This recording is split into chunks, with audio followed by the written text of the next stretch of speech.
Assalamualaikum warahmatullahi wabarakatuh.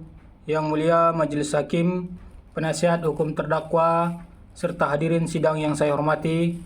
Pada hari ini izinkan kami selaku jaksa penuntut umum membacakan surat tuntutan terhadap terdakwa Ayam dalam perkara pembunuhan terhadap korban bebek mahasiswa Universitas Bumi berusia 19 tahun. Tuntutan ini kami ajukan setelah melalui pemeriksaan sidang yang lengkap berdasarkan alat bukti yang sah dan rangkaian fakta persidangan yang secara jelas menggambarkan kesalahan terdakwa. Fakta hukum yang terungkap di persidangan.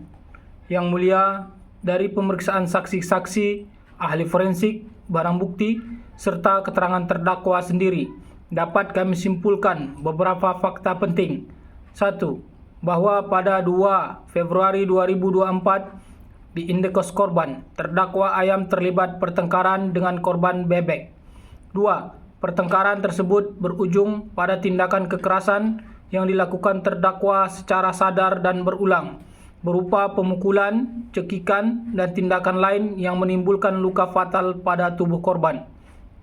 3. Tindakan kekerasan itu langsung menyebabkan kematian korban, sebagaimana diperkuat oleh visum et repertum. 4. Setelah korban meninggal, terdakwa tidak menunjukkan penyesalan, tidak memberi pertolongan, dan berusaha melarikan diri sebelum akhirnya diamankan oleh aparat. 5. Terdakwa dan korban memiliki hubungan pertemanan, sehingga tidak ada alasan bahwa terdakwa salah mengenali korban atau bertindak dalam keadaan panik. Fakta persidangan dengan tegas menunjukkan bahwa perbuatan terdakwa bukan kecelakaan, bukan kondisi tidak sengaja, melainkan tindakan yang disertai kehendak dan kesadaran penuh. Pertimbangan yuridis. 1. Unsur pasal yang terpenuhi. Menurut jaksa penuntut umum, perbuatan terdakwa telah secara sah dan meyakinkan memenuhi unsur pasal 338 KUHP, yaitu barang siapa terdakwa adalah subjek hukum. Kemudian dengan sengaja terbukti dari kekerasan berulang yang diarahkan pada bagian tubuh vital korban. Merampas nyawa orang lain terbukti dengan meninggalnya korban akibat tindakan terdakwa. 2. Pertimbangan yang memberatkan. Perbuatan terdakwa menghilangkan nyawa manusia yang merupakan hak paling mendasar dalam hukum. Perbuatan terdakwa menimbulkan duka mendalam bagi keluarga korban. Perbuatan dilakukan terhadap teman dekatnya sendiri, sehingga menunjukkan tingginya tingkat pengkhianatan moral, menimbulkan kegelisahan dan keresahan di lingkungan kampus dan masyarakat. Terdakwa berusaha melarikan diri setelah kejadian. 3. Pertimbangan yang meringankan. Terdakwa bersikap sopan selama persidangan. Terdakwa belum pernah dihukum. Jika sesuai skenario tuntutan pidana. Berdasarkan seluruh uraian fakta dan pertimbangan tersebut, maka kami jaksa penuntut umum menuntut agar majelis hakim menyatakan bahwa terdakwa Ayam telah terbukti secara sah dan meyakinkan bersalah melakukan tindak pidana pembunuhan sebagaimana diatur dalam pasal 338 KUHP, menjatuhkan pidana kepada terdakwa berupa pidana penjara selama 14 tahun dengan perintah agar terdakwa tetap berada dalam tahanan.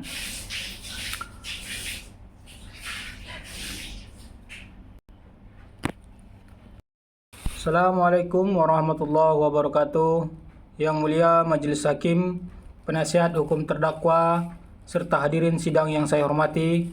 Pada hari ini izinkan kami selaku jaksa penuntut umum membacakan surat tuntutan terhadap terdakwa Ayam dalam perkara pembunuhan terhadap korban bebek mahasiswa Universitas Bumi berusia 19 tahun.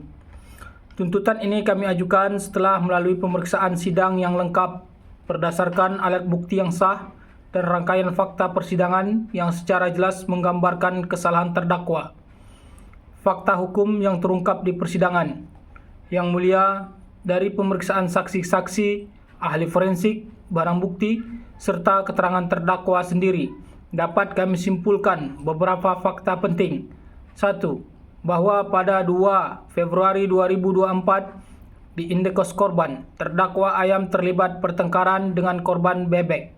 2. Pertengkaran tersebut berujung pada tindakan kekerasan yang dilakukan terdakwa secara sadar dan berulang, berupa pemukulan, cekikan, dan tindakan lain yang menimbulkan luka fatal pada tubuh korban. 3. Tindakan kekerasan itu langsung menyebabkan kematian korban, sebagaimana diperkuat oleh visum et repertum. 4. Setelah korban meninggal, terdakwa tidak menunjukkan penyesalan, tidak memberi pertolongan, dan berusaha melarikan diri sebelum akhirnya diamankan oleh aparat.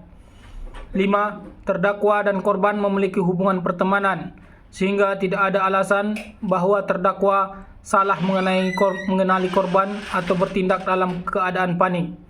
Fakta persidangan dengan tegas menunjukkan bahwa perbuatan terdakwa bukan kecelakaan, bukan kondisi tidak sengaja, melainkan tindakan yang disertai kehendak dan kesadaran penuh. Pertimbangan yuridis. 1. Unsur pasal yang terpenuhi. Menurut Jaksa Penuntut Umum, perbuatan terdakwa telah secara sah dan meyakinkan memenuhi unsur pasal 338 KUHP, yaitu barang siapa terdakwa adalah subjek hukum. Kemudian dengan sengaja terbukti dari kekerasan berulang yang diarahkan pada bagian tubuh vital korban. Merampas nyawa orang lain terbukti dengan meninggalnya korban akibat tindakan terdakwa. 2. Pertimbangan yang memberatkan. Perbuatan terdakwa menghilangkan nyawa manusia yang merupakan hak paling mendasar dalam hukum. Perbuatan terdakwa menimbulkan duka mendalam bagi keluarga korban. Perbuatan dilakukan terhadap teman dekatnya sendiri, sehingga menunjukkan tingginya tingkat pengkhianatan moral, menimbulkan kegelisahan dan keresahan di lingkungan kampus dan masyarakat. Terdakwa berusaha melarikan diri setelah kejadian. 3. Pertimbangan yang meringankan. Terdakwa bersikap sopan selama persidangan. Terdakwa belum pernah dihukum. Jika sesuai skenario. Tuntutan pidana.